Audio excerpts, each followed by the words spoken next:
L'organisatrice du mariage de mon frère a appelé, sa famille a annulé votre invitation mais a demandé de garder le dépôt de 65 000 $ que vous avez payé. J'ai dit, annulez tout le mariage. Elle a soupiré, mais madame, vous n'êtes pas la mariée. Non, mais je possède le lieu, l'entreprise de traiteurs et la chaîne d'hôtels qu'ils ont réservée pour les invités.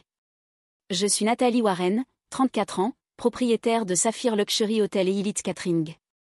Mon frère James et moi avons toujours été proches, survivant au divorce de nos parents et construisant nos vies ensemble. Quand il s'est fiancé, j'ai joyeusement mis 65 000 $ comme dépôt pour le mariage de ses rêves dans mon meilleur lieu. Puis, la semaine dernière, son organisatrice de mariage a appelé avec des nouvelles qui ont brisé mon cœur. James et moi avons grandi dans un quartier modeste de Boston. Il n'avait que 2 ans de plus que moi, mais a toujours pris son rôle de grand frère au sérieux. Je me souviens comment il m'emmenait à l'école tous les jours, tenant ma main au passage piéton, et s'assurant que les autres enfants ne m'intimident jamais. Nous avions ce lien spécial entre frères et sœurs que certaines personnes n'expérimentent jamais dans leur vie. Notre enfance a pris un tournant brutal quand nos parents ont divorcé. J'avais 12 ans et James 14. La séparation a été compliquée, pleine de disputes nocturnes et de portes qui claquent.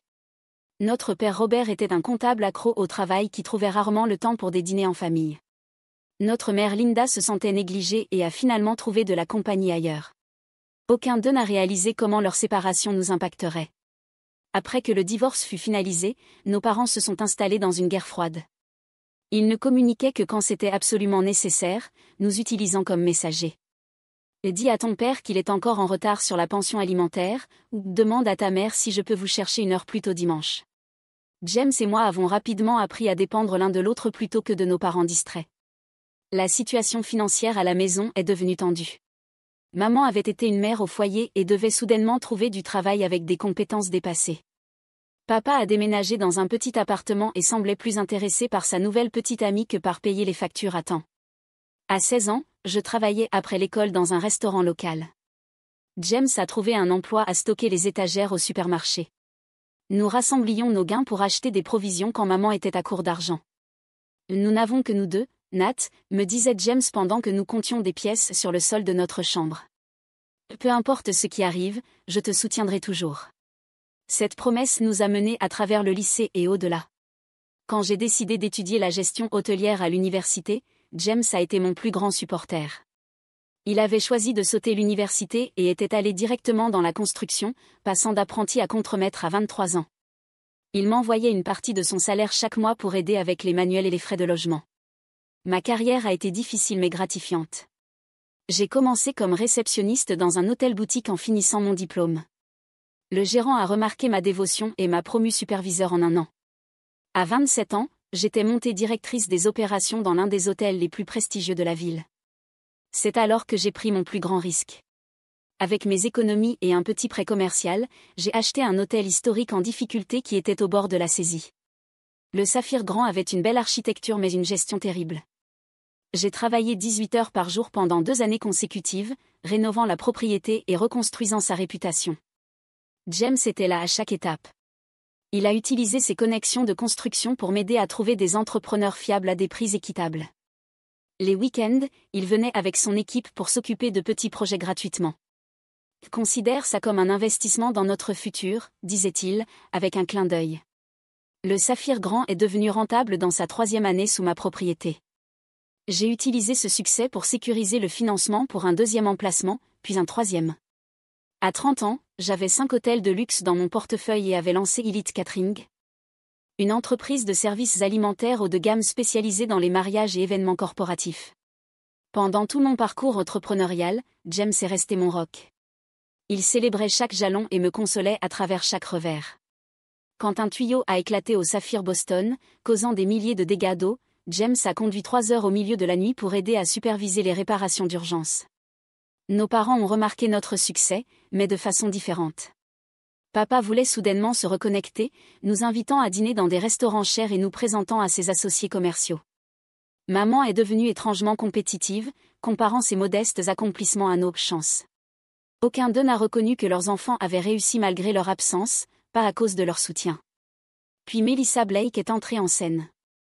James l'a rencontrée lors d'un tournoi de golf de charité, où mon entreprise de traiteur fournissait le service. Elle était belle, raffinée, et venait d'argent ancien. Son père possédait une chaîne de concessionnaires automobiles dans le Nord-Est, et sa mère siégeait au conseil de plusieurs fondations culturelles prestigieuses. Dès le début, quelque chose me dérangeait chez Melissa. Elle parlait au personnel de traiteur avec un ton dédaigneux qui me mettait mal à l'aise. Quand James nous a présentés, son sourire n'a pas atteint ses yeux.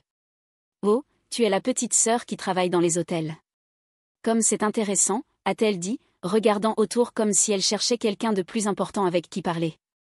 James était complètement amoureux. En quelques semaines, il passait tout son temps libre avec Melissa. Elle l'a présenté aux amis du country club et l'a emmené dans des restaurants exclusifs où le personnel le traitait comme un étranger. Progressivement, j'ai remarqué des changements chez mon frère. Il a commencé à utiliser des phrases comme « les bonnes personnes » et « notre type d'établissement ». Il a échangé son pick-up fiable contre un SUV de luxe qu'il pouvait à peine se permettre. Nos dîners hebdomadaires de frères et sœurs sont devenus mensuels, puis de rares occurrences. Quand nous nous réunissions, Melissa l'accompagnait généralement, vérifiant sa montre et soupirant bruyamment quand nos conversations dérivaient vers des souvenirs d'enfance ou des blagues internes auxquelles elle ne pouvait pas participer. Melissa et sa mère Eleanor ne cachaient pas leur dédain pour moi. Lors d'un dîner célébrant l'anniversaire de James, Eleanor a posé des questions pointues sur mon petit commerce hôtelier et semblait déçue quand j'ai expliqué l'ampleur de mes opérations. « Eh bien, je suppose que n'importe qui peut avoir du succès en Amérique de nos jours, » a-t-elle dit avec un sourire pincé. Bien qu'il y ait une différence entre l'argent nouveau et les familles établies. Melissa a acquiescé. Ça doit être épuisant de travailler dans les services. Toutes ces plaintes et chambres sales, elle a frissonné délicatement. Je ne pourrai jamais. J'ai essayé d'expliquer qu'en tant que propriétaire je nettoyais rarement les chambres personnellement, mais James m'a interrompu. Nathalie a toujours été une travailleuse acharnée, a-t-il dit, comme s'il s'excusait pour ma caractéristique. Elle vendra probablement l'entreprise une fois qu'elle se sera installée et aura fondé une famille. Les commentaires ont fait mal. James savait à quel point j'étais passionnée par ma carrière. Il n'avait jamais exprimé de désir que je me stabilise ou vende mes entreprises. À ce moment-là, j'ai réalisé à quel point il s'était éloigné du frère qui me connaissait mieux que quiconque autrefois. Malgré la distance croissante, j'aimais encore James intensément. Je me suis dit que son comportement était une phase, qu'il essayait juste de s'adapter au monde de Melissa. Sûrement le frère qui tenait ma main au passage piéton était encore là quelque part. Par une soirée d'automne fraîche, James m'a appelé avec de l'excitation dans la voix. Elle a dit oui, Nat, Melissa a accepté de m'épouser. Son bonheur était contagieux, et je me suis trouvée genuinely émue pour lui, malgré mes réserves sur sa fiancée. Ce sont de merveilleuses nouvelles, James. Raconte-moi tout.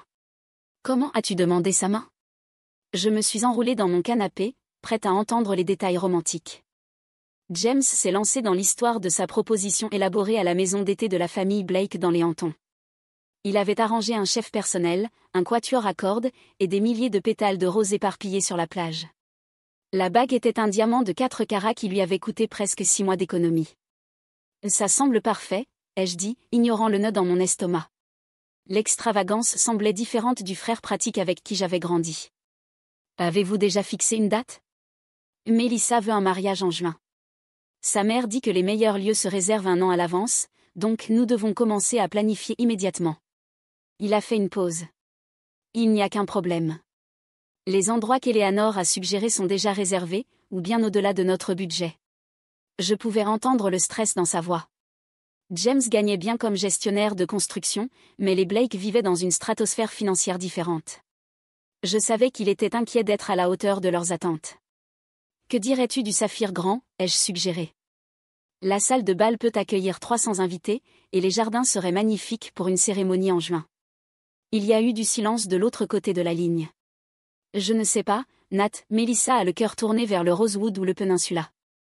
Le Saphir Grand a été récemment classé au-dessus des 2 dans Luxury Travel Magazine, ai-je souligné, et en tant que frère de la propriétaire, tu aurais une réservation préférentielle et des remises significatives. Après plus d'hésitation, James a promis de discuter avec Melissa. 3 jours plus tard, il a rappelé.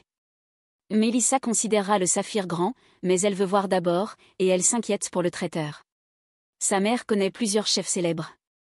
Dis-lui qu'Elite Catering peut créer n'importe quel menu qu'elle désire, ai-je dit, essayant de garder l'irritation hors de ma voix. Nous avons 2 chefs formés par Michelin dans l'équipe. La visite du Saphir Grand a été tendue. Mélissa et Eleanor ont parcouru le grand ballroom avec des yeux critiques, chuchotant l'une à l'autre et prenant des notes. Mon gérant d'hôtel, Anthony, a présenté notre forfait de mariage le plus luxueux, tandis que je leur ai montré la suite nuptiale avec ses vues panoramiques de la ville. L'espace est adéquat, a concédé Eleanor à contre-cœur. Mais le schéma de couleur est tout faux pour la vision de Mélissa. Seriez-vous disposé à retapisser les chaises de la salle de bal et remplacer les rideaux? J'ai cligné des yeux de surprise. Nous pourrions certainement ajouter des housses de chaises et des éléments décoratifs pour correspondre à votre palette de couleurs, ai-je offert. Le retapissage complet de 200 chaises serait assez coûteux et inutile. Mélissa a pincé les lèvres. Maman, peut-être devrions-nous continuer à regarder le Rosewood. James m'a lancé un regard suppliant. J'ai reconnu cette expression de notre enfance quand il avait besoin que je fasse des concessions pour maintenir la paix. Avec une respiration profonde, j'ai souri à ma future belle-sœur. Pourquoi ne me montres-tu pas ton tableau Pinterest?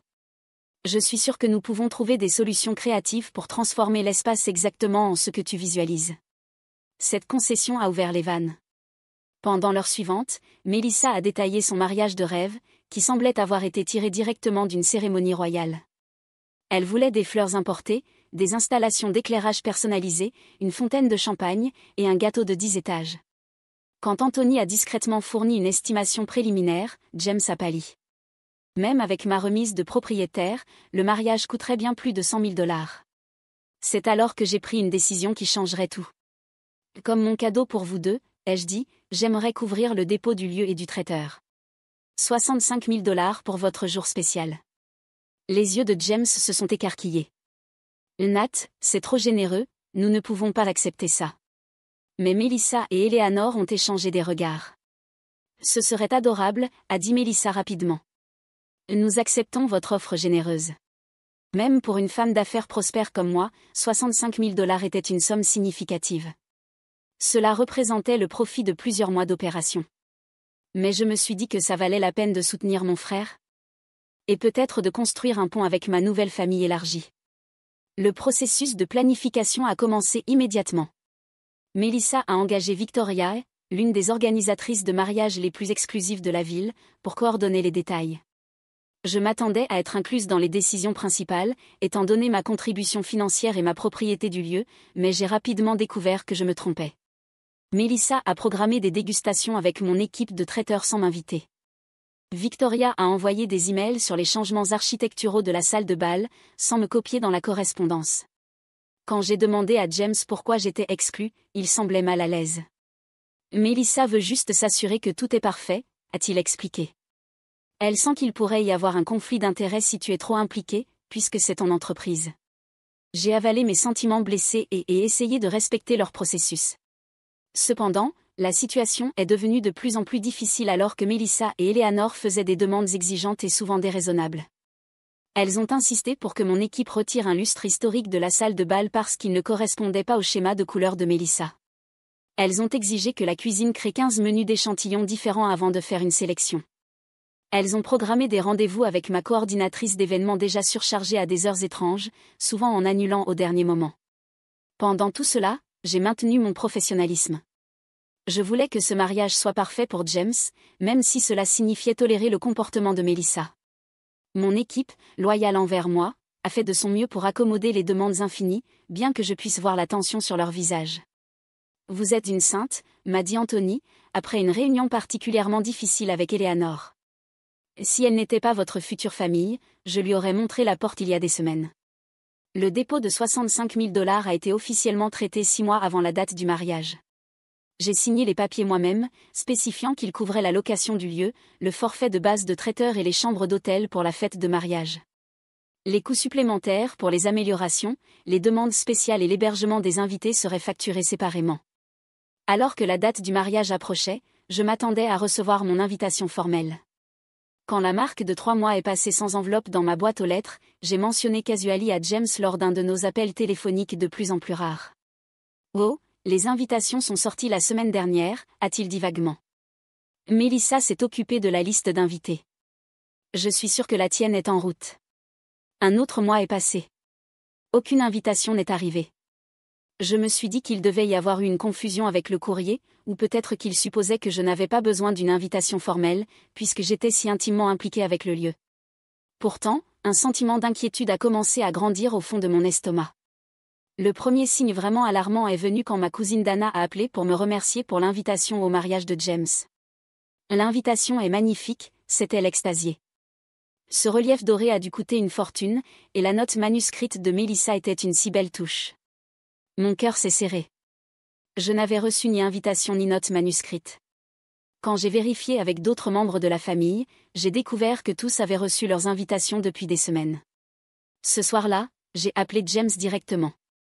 A-t-il quelque chose que je devrais savoir sur le mariage, ai-je demandé, essayant de garder ma voix ferme.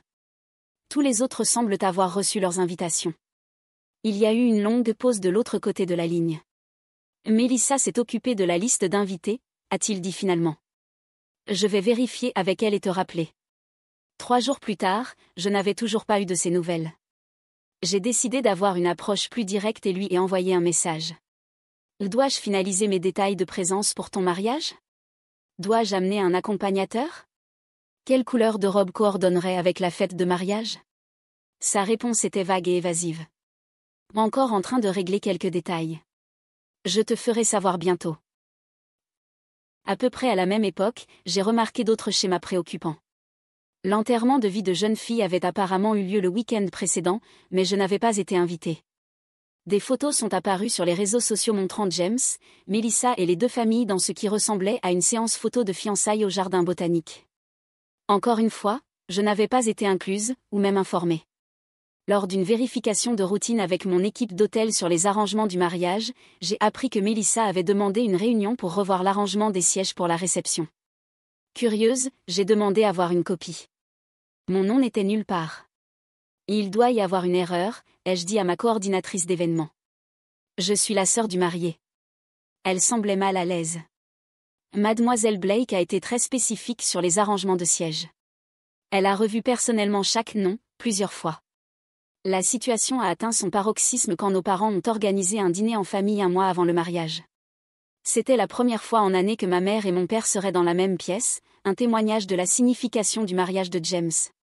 Le dîner s'est tenu dans un restaurant sophistiqué du centre-ville avec James, Melissa, les 2 parents et moi présents.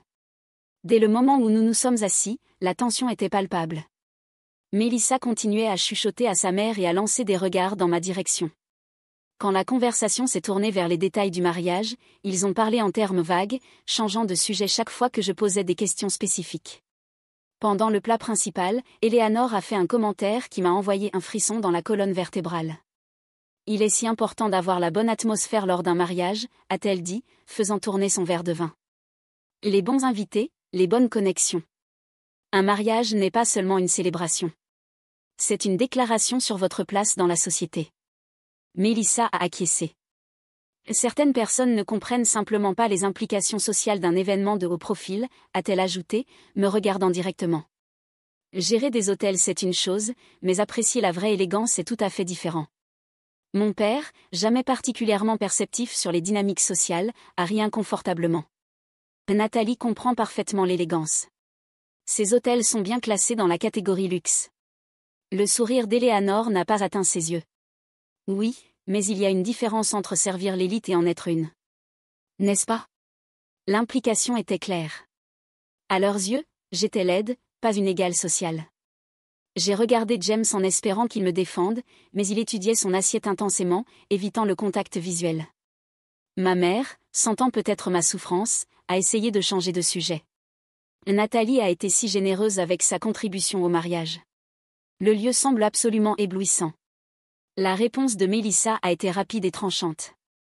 Oui, l'arrangement financier a été utile, bien que nous ayons dû faire des améliorations substantielles pour amener l'espace au standard.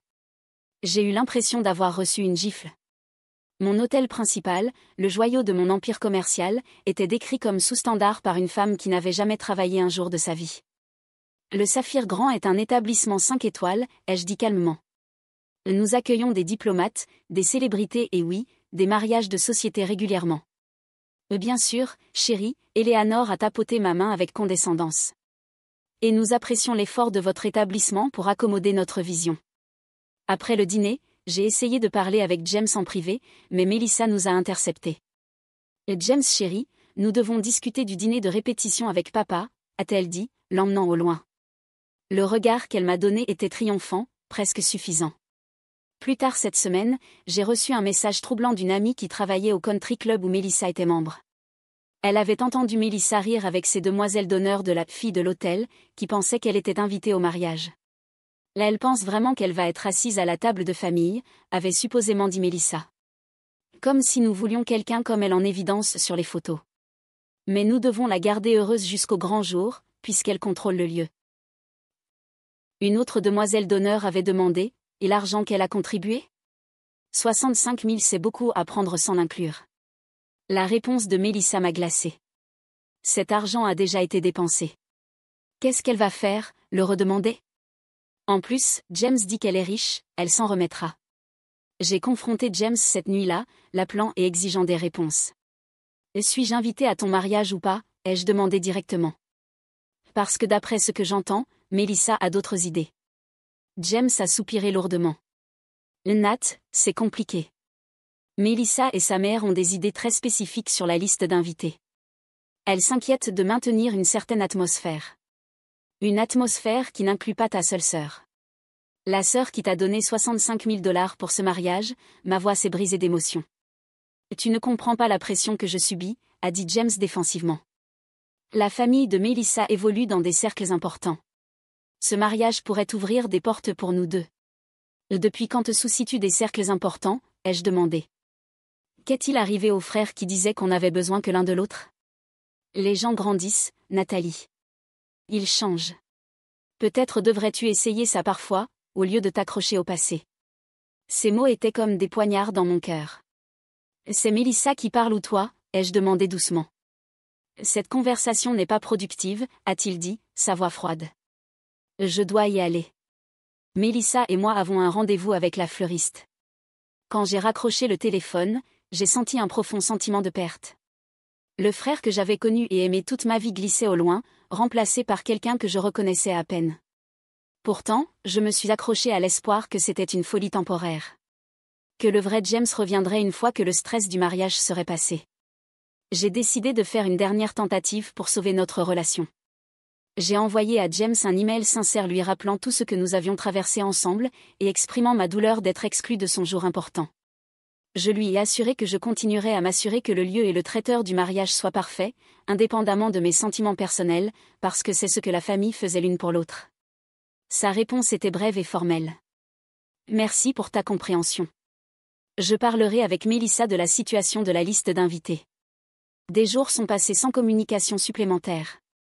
Le mariage était maintenant à seulement une semaine, et j'avais commencé à accepter que je pourrais ne pas assister à la cérémonie de mon propre frère, malgré la fourniture du lieu et une contribution financière substantielle. Puis est venu l'appel qui changerait tout. C'était un mardi après-midi quand mon téléphone a sonné, affichant un numéro inconnu.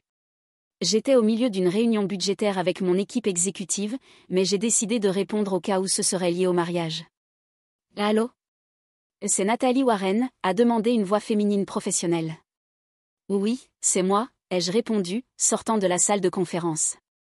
C'est Victoria, l'organisatrice de mariage pour la cérémonie Warren Blake, prévue au Saphir Grand samedi prochain. Son ton était sec et professionnel. J'appelle concernant votre paiement de dépôt de 65 000 $. Mon cœur a fait un bond. Oui, y a-t-il un problème avec le paiement ? Je l'avais traité moi-même il y a des mois, mais peut-être y avait-il un problème administratif. Pas exactement, Victoria a hésité. J'ai été instruite par la famille de vous informer que votre invitation au mariage a été annulée. Cependant, ils aimeraient conserver le dépôt que vous avez fourni. Le monde a semblé s'arrêter. J'ai agrippé le mur du couloir pour me soutenir. Pardon ? Victoria s'est éclaircie la gorge mal à l'aise. La famille a décidé de réviser la liste d'invités. Votre présence n'est plus nécessaire. Cependant, ils souhaitent maintenir les arrangements du lieu et du traiteur comme prévu, utilisant le dépôt que vous avez déjà payé. Quelle famille ? Ai-je demandé, ma voix à peine au-dessus d'un chuchotement. Qui exactement a pris cette décision ? Mademoiselle Blake et sa mère ont fourni l'instruction, a répondu Victoria. J'ai été informée que Monsieur Warren est au courant et a accepté l'arrangement. James avait accepté de me désinviter de son mariage mais de garder mes 65 000 $. Mon propre frère. Le même frère qui me donnait autrefois la moitié de son sandwich tous les jours à l'école parce qu'il savait que j'étais trop timide pour demander plus de nourriture. Le frère qui avait tenu ma main aux funérailles de notre grand-mère, et promis que nous aurions toujours l'un l'autre. Puis-je demander pourquoi, ai-je réussi, luttant pour garder ma voix ferme. Victoria a fait une pause encore, clairement mal à l'aise avec la conversation. J'ai été informée que votre présence pourrait distraire de l'atmosphère prévue de l'événement. Mademoiselle Blake a senti que les dynamiques familiales pourraient créer de la tension lors de son jour spécial. Dynamique familiale, ai-je répété incrédule. Je suis sa sœur, sa seule sœur. Mademoiselle Blake a aussi mentionné quelque chose sur votre connexion professionnelle avec le lieu, potentiellement confondant les invités sur votre rôle. Victoria sonnait comme si elle lisait un script. Elle a spécifiquement mentionné des préoccupations sur le fait que vous soyez perçu comme du personnel, plutôt que de la famille, étant donné votre propriété de l'établissement. La cruauté de la déclaration m'a coupé le souffle. Après des années de travail acharné construisant mon entreprise à partir de rien, mon succès était utilisé contre moi. J'étais trop associée au travail de l'industrie des services pour être digne d'assister au mariage de mon frère. Et James a dit ça, ai-je demandé, ayant besoin de savoir si c'était ses mots, ou ceux de Melissa. Je n'ai pas parlé directement avec Monsieur Warren de ce sujet, a admis Victoria. L'instruction est venue de Mademoiselle Blake, mais elle m'a assuré que Monsieur Warren était d'accord. J'ai fermé les yeux essayant de traiter la trahison. Et les 65 000 $ que j'ai contribués, ils s'attendent à garder cet argent tout en m'excluant de l'événement. Oui, a confirmé Victoria, sonnant de plus en plus mal à l'aise. Le dépôt est considéré comme non remboursable à ce point, comme établi dans le contrat. Mademoiselle Blake a mentionné que vous l'aviez présenté comme un cadeau, non contingent à votre présence. Une vague de colère m'a balayé, nettoyant le choc et la douleur. C'était au-delà de l'inconsidération. C'était calculé et cruel. Il m'avait utilisé pour mon lieu, mes services de traiteur, et mon argent, tout en planifiant de m'exclure de la célébration actuelle. Mademoiselle Warren, êtes-vous encore là, a demandé Victoria après un long silence. Oui, ai-je dit. Ma voix soudainement calme et claire. Je veux confirmer que je comprends correctement. La mariée et sa mère ont décidé que je ne suis pas la bienvenue au mariage de mon frère, malgré ma contribution financière significative, et le fait que l'événement se déroule dans ma propriété. Et mon frère a apparemment accepté cet arrangement. C'est ma compréhension, oui, a répondu Victoria prudemment. J'ai pris une respiration profonde. Et Victoria, je vous remercie de m'avoir appelé directement. Je suppose que vous ne saviez pas que je suis propriétaire du Saphir Grand et d'Elite Catering. Il y a eu une respiration aiguë de l'autre côté de la ligne. Non, je n'étais pas au courant de cette connexion. Mademoiselle Blake ne vous a présenté que comme la sœur de Monsieur Warren, qui avait contribué au fond du mariage. Je vois, ai-je dit, un plan se formant déjà dans mon esprit. Dans ce cas, j'ai un message que j'aimerais que vous délivriez à Mademoiselle Blake et mon frère. Bien sûr, a répondu Victoria, son comportement professionnel glissant alors qu'elle réalisait la position précaire dans laquelle elle était. S'il vous plaît, dites-leur que j'ai dit d'annuler tout le mariage. Victoria a halté. Mais Mademoiselle Warren, vous ne pouvez pas. Vous n'êtes pas la mariée ou le marié? Vous n'avez pas l'autorité d'annuler l'événement. Non, ai-je accepté. Mais je possède le lieu, l'entreprise de traiteurs et la chaîne d'hôtels qu'ils ont réservée pour les invités de l'extérieur de la ville. Et selon la section 12 du contrat qu'ils ont signé, je me réserve le droit d'annuler tout événement qui viole les valeurs fondamentales de notre entreprise, qui inclut le respect et l'intégrité. Le silence de l'autre côté de la ligne était assourdissant. Mais les dépôts, les invités, tout est arrangé, a bégayé Victoria. Oui, c'est un timing malheureux, ai-je dit froidement. S'il vous plaît, informez Mademoiselle Blake et mon frère qu'à moins que je reçoive des excuses formelles et une invitation au mariage avant 17 h aujourd'hui. Le Saphir Grand ne sera plus disponible pour leur événement. Tous les dépôts seront perdus selon la politique d'annulation avec laquelle ils ont accepté. C'est hautement irrégulier, a protesté Victoria.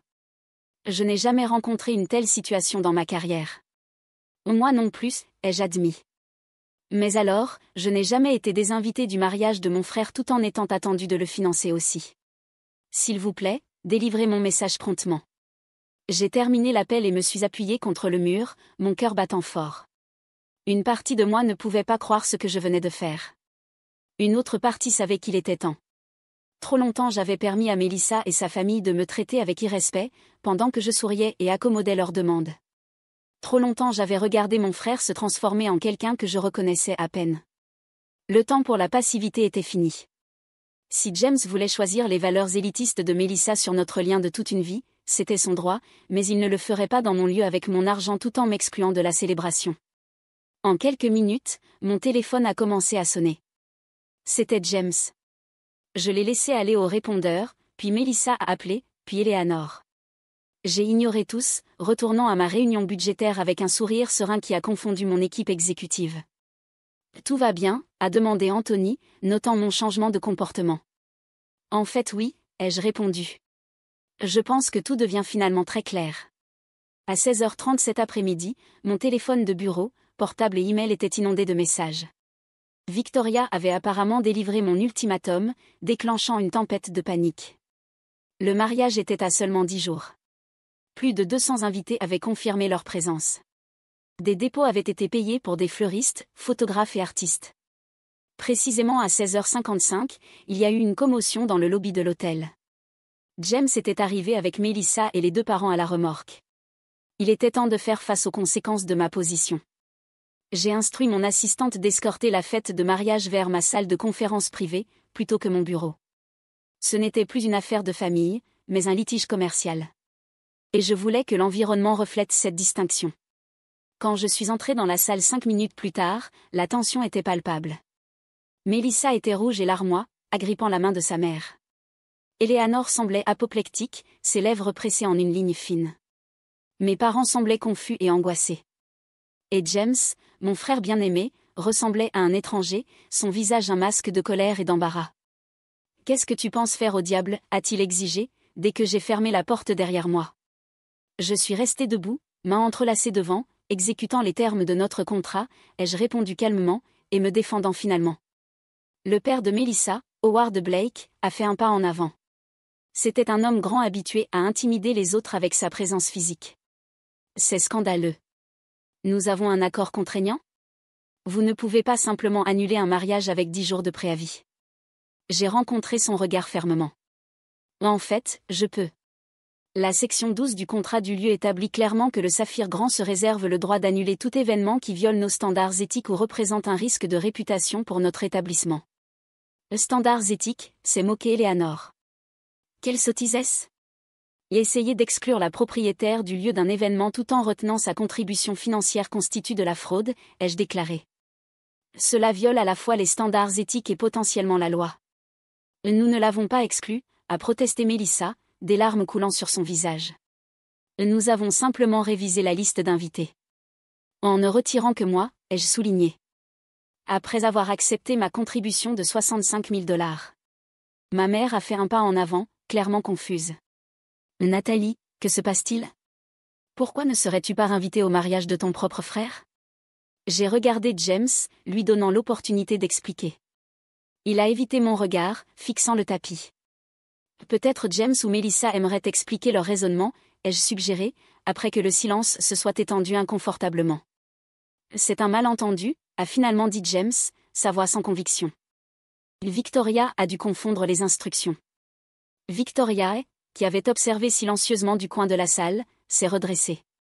J'ai suivi les instructions de mademoiselle Blake exactement comme elles m'ont été données. J'ai été instruite d'informer mademoiselle Warren que son invitation avait été rescindée, mais que le dépôt serait retenu.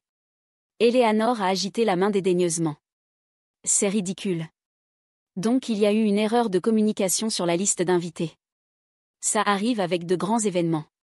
Ce n'est pas une raison de menacer tout le mariage. Ce n'était pas une erreur de communication, ai-je dit fermement. C'était une décision délibérée de m'exclure tout en gardant mon argent.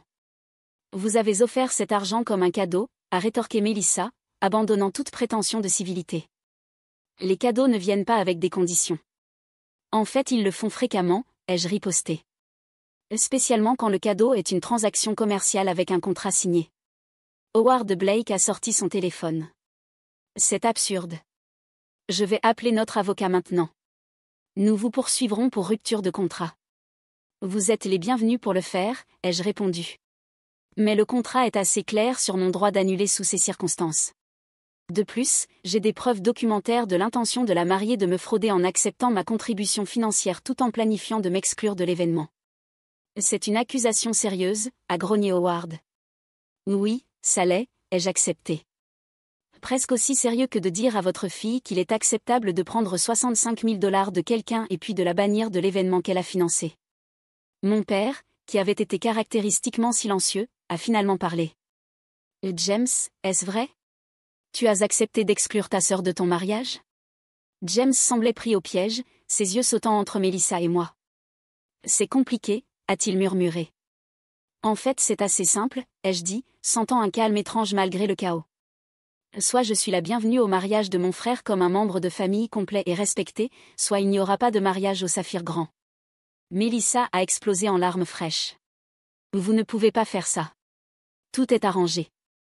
Nos invités arrivent d'Europe la semaine prochaine. La robe sur mesure, les fleurs, le groupe qui a exigé un dépôt de 6 mois. Je comprends. C'est gênant, ai-je reconnu. Mais c'est aussi découvrir que votre seul frère a décidé que vous n'êtes pas assez bien pour assister à son mariage malgré votre contribution généreuse. Eleanor s'est tournée vers James. C'est ridicule. Appelez son bluff. Nous pouvons trouver un autre lieu. J'ai souri finement. Avec 10 jours de préavis en haute saison de mariage, cela semble improbable. Mais vous êtes les bienvenus pour essayer. Bien sûr, vous perdriez le dépôt ici et la plupart des autres lieux exigeraient un paiement complet à l'avance pour une réservation de dernière minute. La couleur a quitté le visage de Melissa alors qu'elle réalisait l'impossibilité de la situation. Papa, fais quelque chose. Howard Blake semblait pensif. Peut-être pouvons-nous arriver à un arrangement. Qu'est-ce que vous voulez exactement, mademoiselle Warren? Du respect, ai-je dit simplement. Des excuses sincères et une reconnaissance que ce que vous planifiez de faire était mal, et une garantie que je serai traitée comme la famille que je suis lors de cet événement. C'est du chantage, a sifflé Eleanor. Non, l'ai-je corrigé. C'est une limite. J'ai passé des mois à accommoder chaque demande, absorber chaque affront et financer une partie significative de ce mariage. En retour, j'ai été traitée avec mépris et finalement exclue entièrement.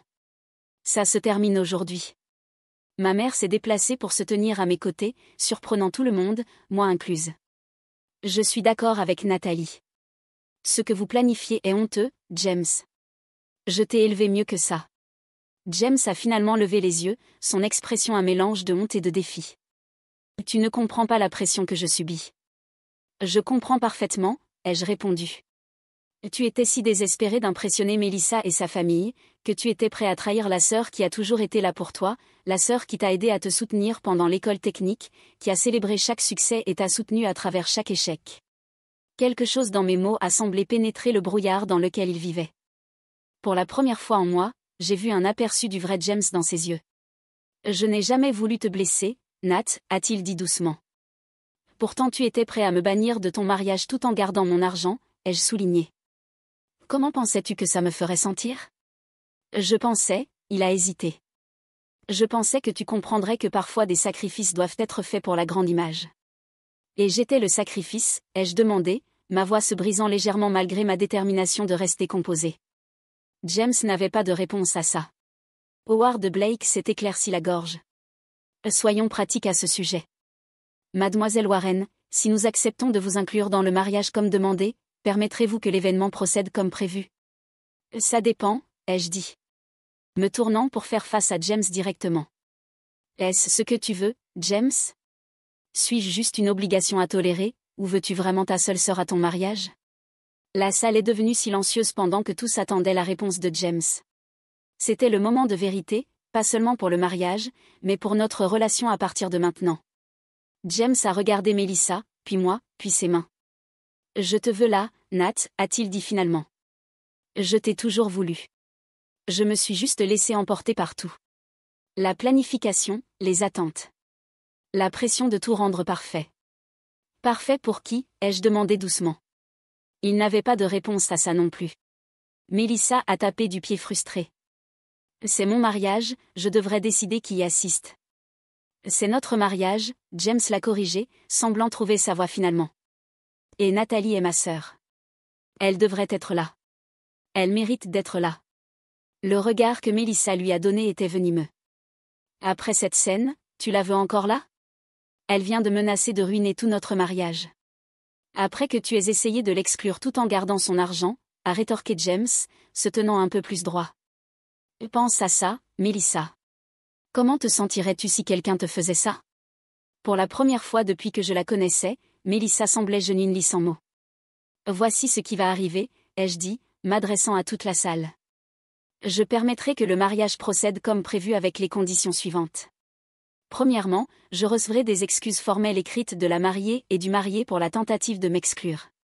Deuxièmement, je serai traité avec le respect dû à un membre de famille et propriétaire d'entreprise pendant tous les événements du mariage.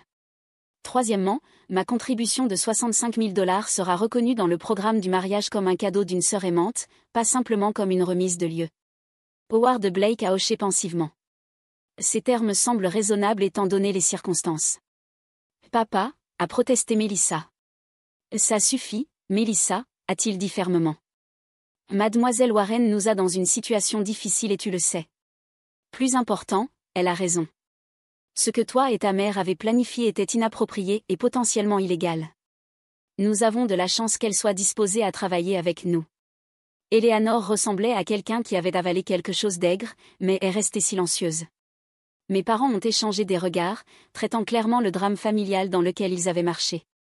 Avons-nous un accord, ai-je demandé en regardant directement James. Après un moment d'hésitation, il a hoché. Oui. Et Nat? Je suis désolée. Je n'aurais jamais dû laisser les choses aller si loin. C'était un début, mais je savais que nous avions un long chemin pour reconstruire la confiance qui avait été brisée. Pourtant, pour la première fois en moi, j'ai senti que je pourrais éventuellement récupérer mon frère. Alors le mariage procédera comme programmé, ai-je dit, ouvrant la porte de la salle de conférence pour signaler que notre réunion était conclue. Victoria coordonnera avec mon équipe sur les détails finaux. Alors que le groupe sortait, James est resté derrière. Quand nous étions seuls, il s'est tourné vers moi avec des larmes dans les yeux. Je suis vraiment désolée, Nat. Je ne sais pas qui je suis devenue ces derniers mois. Moi non plus, ai-je dit honnêtement. Mais j'espère que tu le découvriras avant de dire oui. Le mariage est déjà assez difficile quand tu es authentique avec toi-même. Il a hoché lentement, semblant vraiment m'écouter pour la première fois en moi. Merci de ne pas abandonner sur moi. Même quand je le méritais. C'est ce que fait la famille, ai-je répondu. Le vrai type, pas le type qui ne valorise que le statut et les apparences. Alors qu'il sortait pour rejoindre sa fiancée qui attendait, je me suis demandé si le mariage aurait vraiment lieu. Et si c'était le cas, quel type de mariage suivrait? Seul le temps le dirait.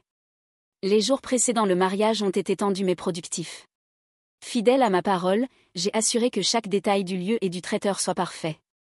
Mon équipe, qui avait entendu des rumeurs de la confrontation, a travaillé avec un enthousiasme renouvelé, fière que je me sois défendue.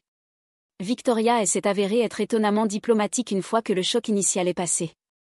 Elle avait clairement gagné un nouveau respect pour moi après avoir appris ma propriété des propriétés Saphir et assisté à mon maniement de la situation. Je dois m'excuser pour ma part dans cette confusion, m'a-t-elle dit, alors que nous révisions l'arrangement final des sièges. Si j'avais su qui vous étiez dès le début, je n'aurais jamais accepté de faire cet appel. Vous faisiez votre travail basé sur l'information que vous aviez, l'ai-je assuré.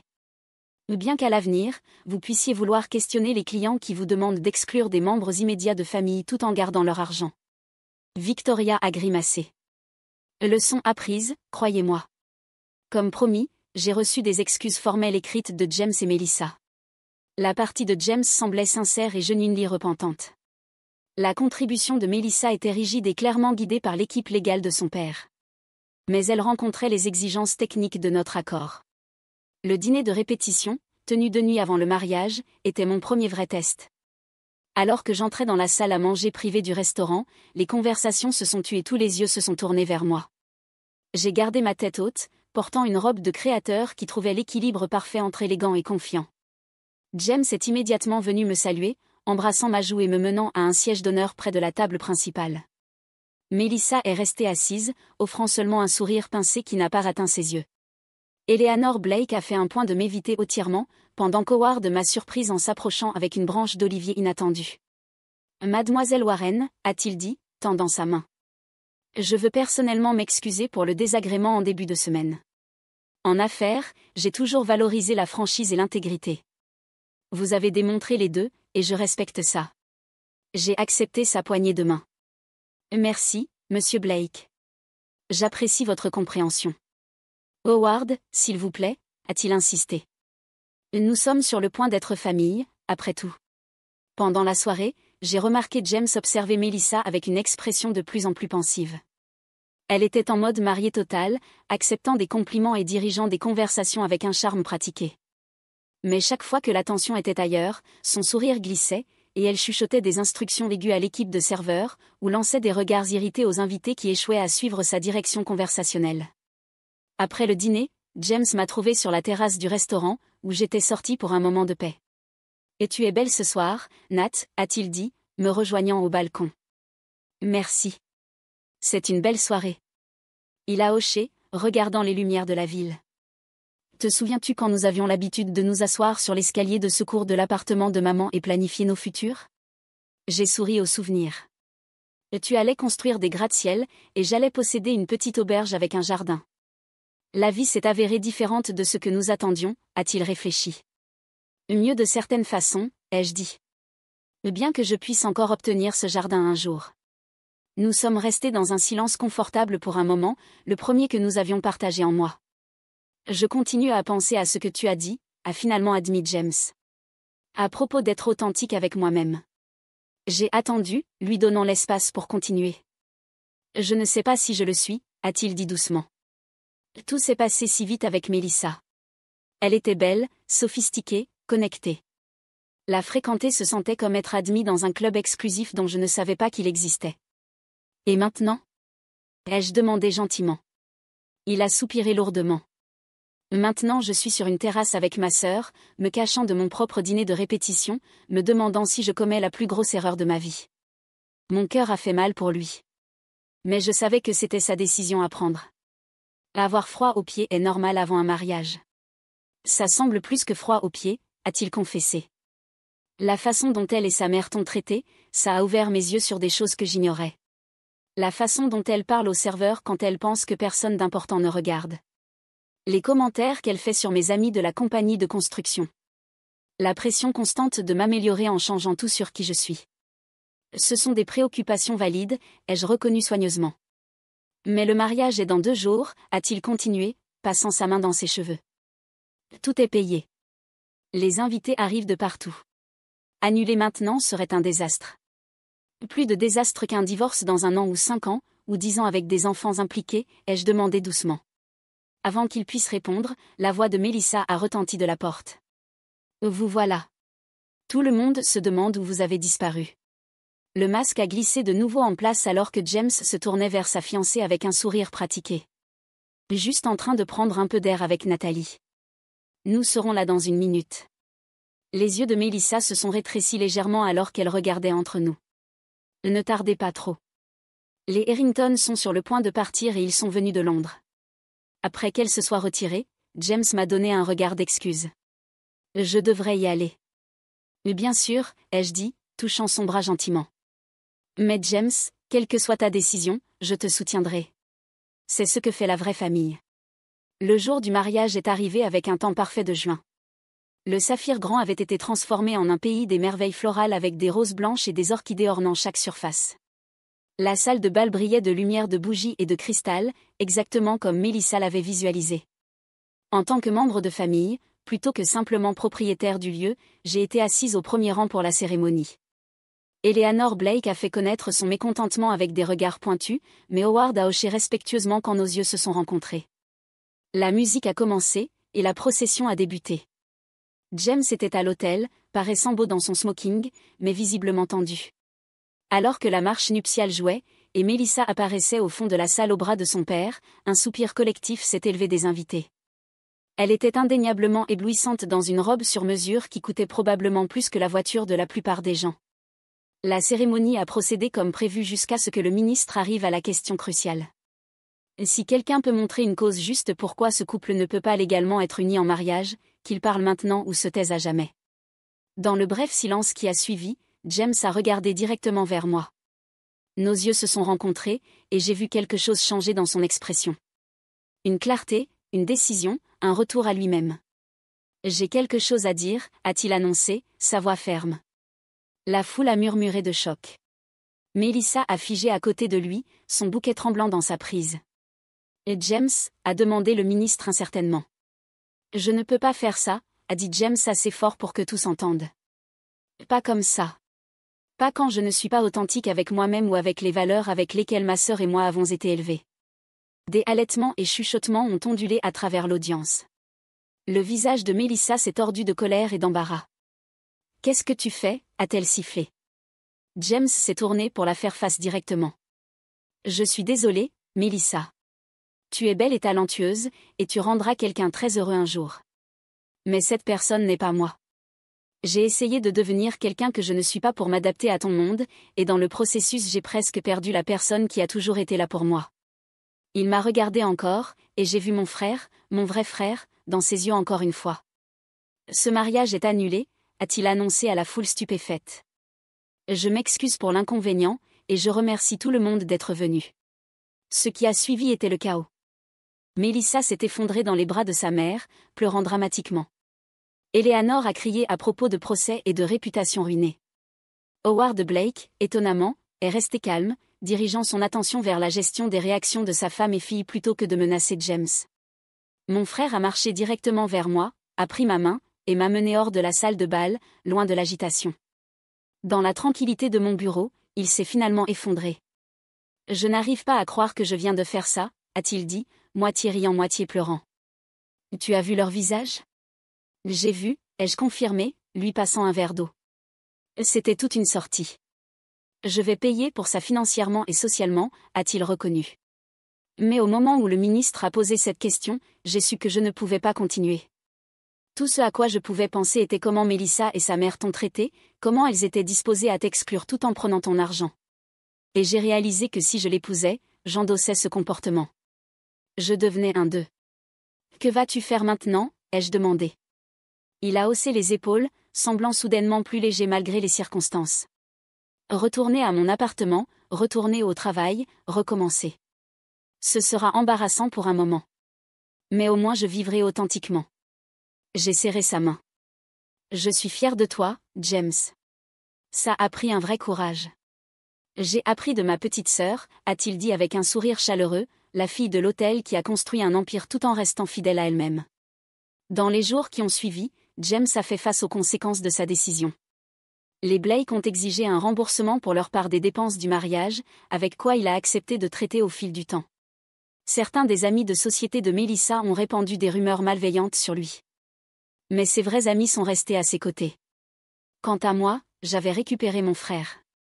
Et ça valait plus que n'importe quelle affaire ou connexion sociale. Le Saphir Grand n'a subi aucun dommage durable à sa réputation. En fait, Victoria m'a dit plus tard que mon maniement de la situation avait gagné du respect dans les cercles professionnels. Tout le monde sait que les Blake peuvent être des clients difficiles, a-t-elle confié. Le fait que vous ayez tenu bon tout en maintenant le professionnalisme n'a fait qu'améliorer votre position.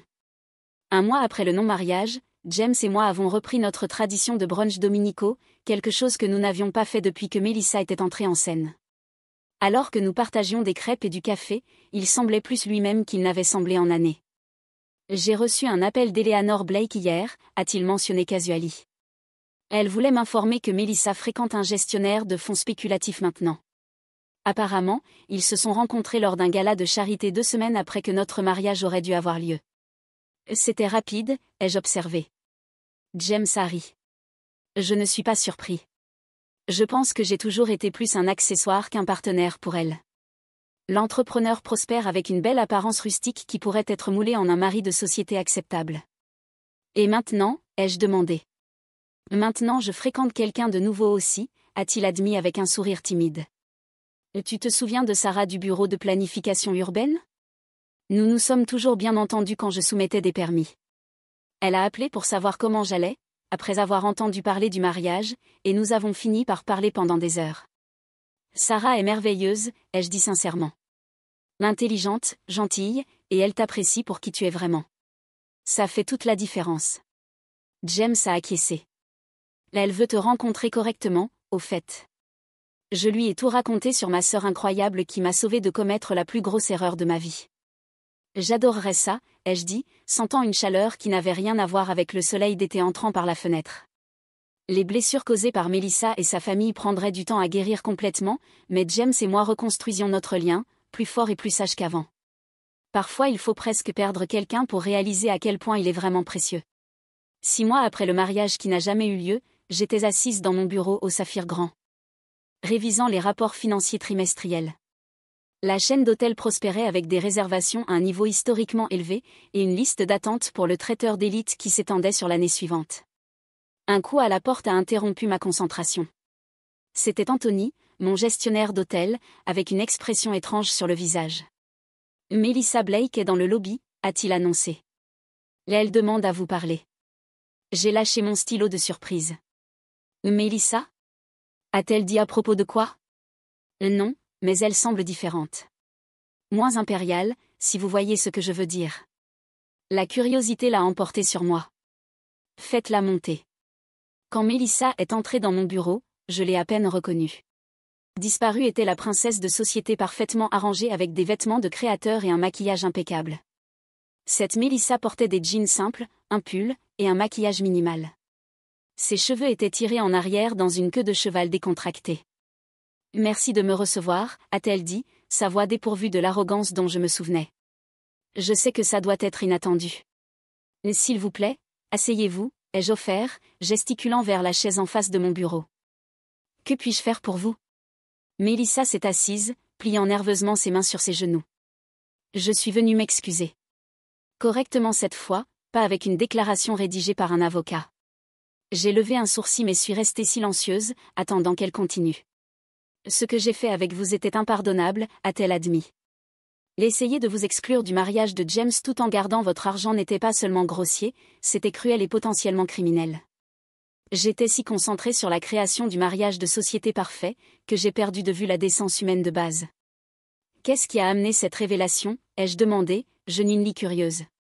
Elle a soupiré. Après que James m'ait laissé à l'hôtel, j'étais en colère et humiliée. J'ai blâmé tout le monde sauf moi-même. J'ai rapidement commencé à fréquenter Curtis, un gestionnaire de fonds spéculatifs que ma mère m'a présenté, pensant que je pourrais simplement remplacer James et continuer. J'ai entendu parler de ça, ai-je reconnu. Curtis a demandé ma main après seulement 6 semaines, a continué Melissa. Ma mère était excitée, sa famille a encore plus d'argent que nous. Mais puis je l'ai entendu parler de moi avec ses amis. Sa voix s'est brisée légèrement. Il a dit que j'étais haute maintenance mais une belle décoration pour les réunions avec les clients. Il a dit qu'il pourrait m'entraîner à être l'épouse corporative parfaite. Ça sonne douloureux, ai-je dit en ressentant une pointe inattendue de sympathie. C'était un réveil, a-t-elle admis. Pour la première fois, je me suis vue à travers les yeux de quelqu'un d'autre et je n'ai pas aimé ce que j'ai vu. J'ai rompu les fiançailles et commencé une thérapie. Ma mère était furieuse, mais mon père a soutenu ma décision, étonnamment. Howard semblait avoir plus de conscience de soi qu'Eleanor, ai-je observé. Melissa a hoché. Papa m'a prise à part après l'annonce de la thérapie et m'a dit quelque chose que je n'oublierai jamais.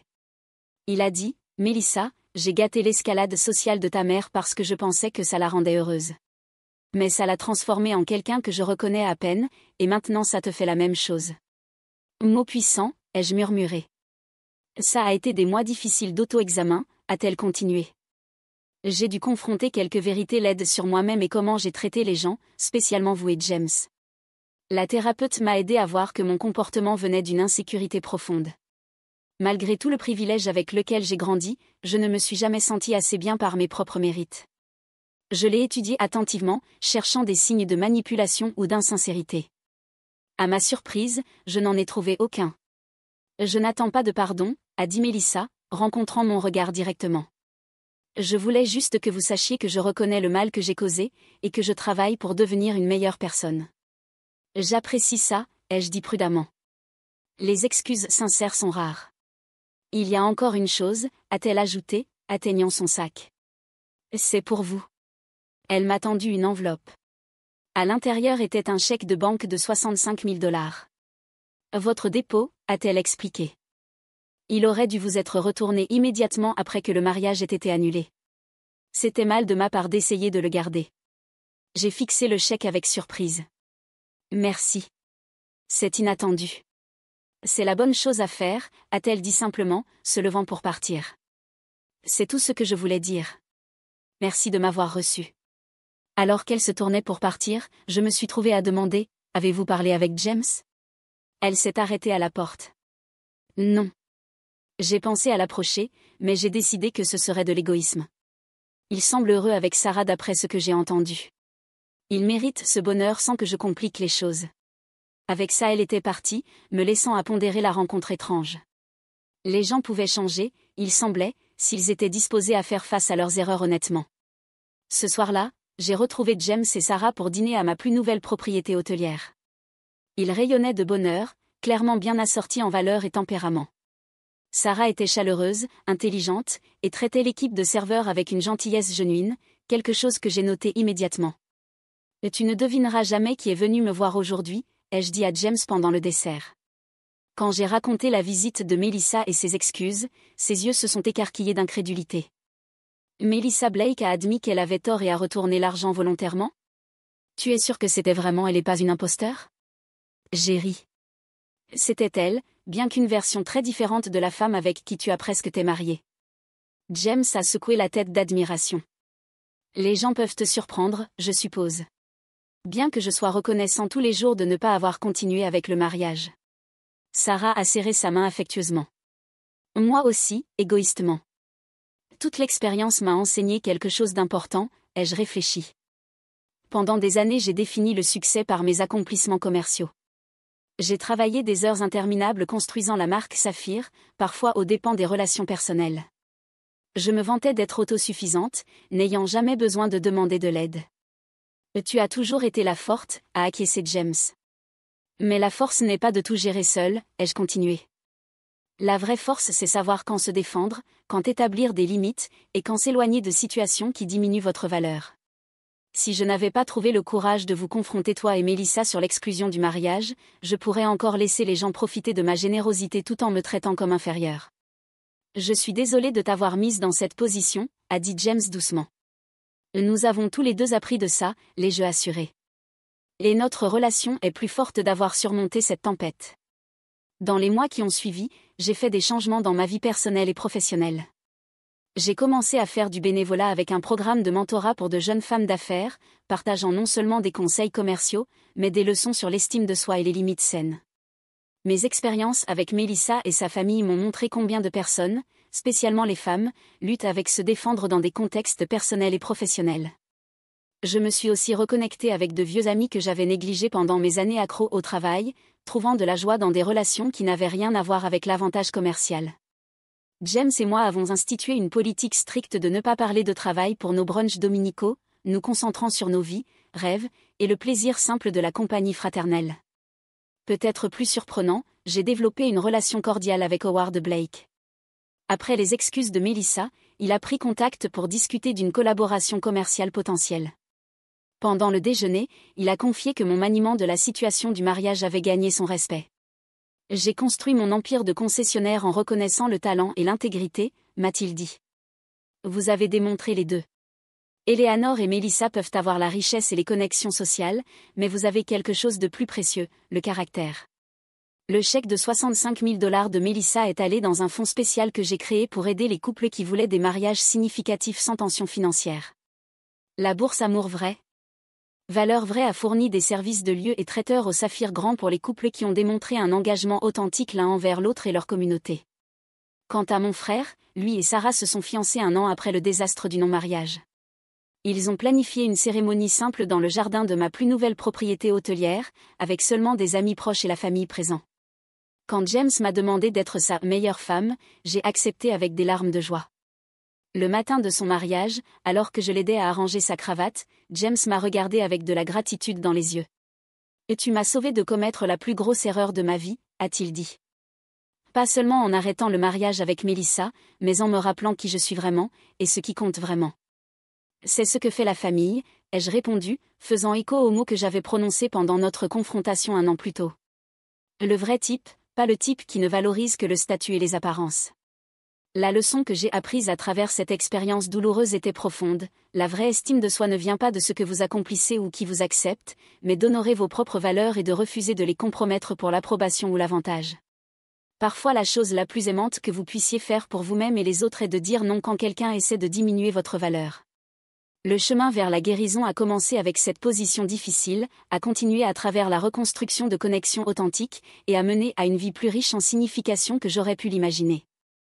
En refusant d'accepter l'irrespect, je n'ai pas seulement préservé ma dignité, mais j'ai aidé les autres, y compris Mélissa, à confronter des vérités importantes sur eux-mêmes. La vie offre beaucoup de tests de caractère.